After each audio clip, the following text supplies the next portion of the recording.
underline. Omong dikit tapi nyelekit. Bersama Om Bob. Temukan di channel YouTube Om Bob Indonesia.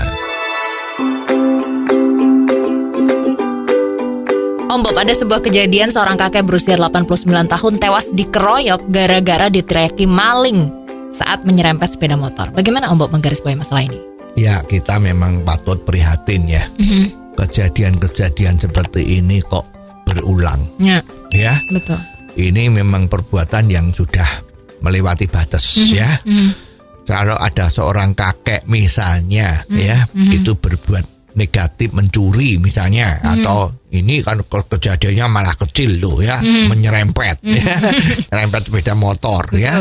Lah karena kejadiannya malam hari kan kemungkinan dilihat dari kaca spionnya itu kan kemungkinan nyerempet itu ya jatuhnya mungkin tidak fatal. Ya.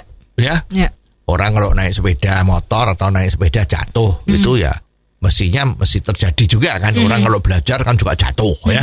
Nah, tapi kalau dilihat tidak fatal dan itu kejadiannya malam dini hari jam 2 atau jam 3 itu gawat. Ya.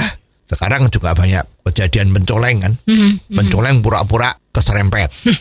Terus ada yang namanya ranjau. Ya, ranjau ban. Kalau mobil lewat kena ranjaunya dia yang buatnya dari paku itu gembos. Kalau udah kempes turun, banyak penjahat yang tiba-tiba muncul. Memeras. Ya, merampok. Maka situasi-situasi ini kan bagi orang tua seperti yang meninggal tadi itu almarhum itu kan juga mikir ya. Seandainya kita juga di tengah jalan dan kita umurnya udah usur seperti itu juga mikir, ini kalau aku berhenti nanti jangan-jangan repot. Ya, jangan-jangan ini jebakan. Betul. Maka langkah yang paling bagus adalah kita memang ya sementara ditinggalkan karena dilihat tidak ada masalah. Mampir ke kantor polisi, lapor. Kalau tadi saya ada keserempet di daerah sini, saya minta perlindungan. Nah itu yang terjadi.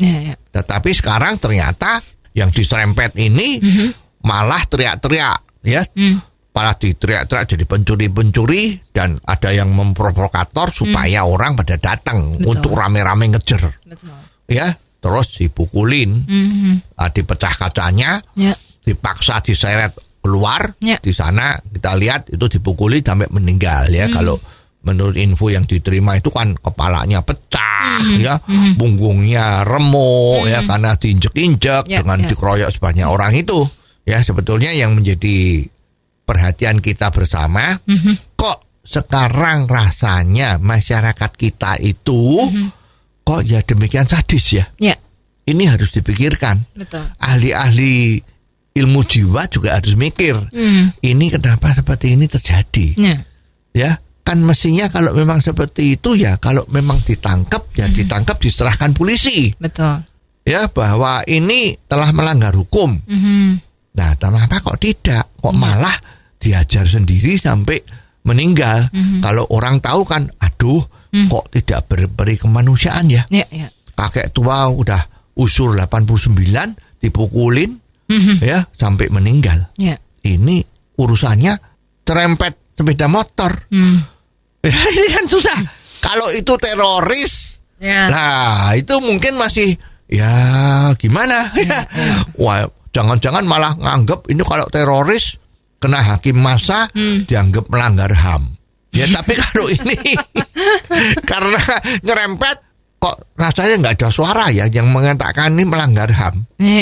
Cuman memang kita bersyukur karena aparat kepolisian sudah menangkap 5 tersangka kan, yang mukuli, yang mecah kaca, yang menyeret, yang melempar batu itu sudah ditangkap dan katanya masih ada beberapa orang yang sudah tahu identitasnya dan sedang dicari. Ya, lah kita kepingin hal ini jangan terjadi lagi ya. Kalau tidak salah itu setelah kejadian kakek tua ini juga ada viral ya. Kalau ada orang yang naik mobil di daerah dekat-dekat sana ya, dekat Jakarta, kalau nggak salah itu dekat-dekat Bogor ya, itu juga kelihatan ada mobil sedan yang sedang dilakukan perusahaan. Kacanya juga diinjak-injak ya, terus gedor-gedor pengemudinya juga harus keluar gara-gara katanya juga menyerempet sepeda motor ya. Jadi memang ini harus menjadi waspada ya bagi yang punya kendaraan sedan yang lumayan mewah itu ya hati-hati. Ya lebih baik jangan cerempet ya, jadi bahaya. Ya bisa membahayakan jiwanya karena ya sepertinya ini lagi terjadi tren yang mana kita sebagai orang lemah, orang sipil ini juga harus hati-hati ya, agar jangan sampai terjadi lagi. Oh, jadi begitu ya Om Bob. Jelas deh sekarang. Terima kasih Om Bob untuk waktunya. Sampai ketemu lagi di waktu yang akan datang. Underline. Omong dikit tapi nyelekit. Bersama Om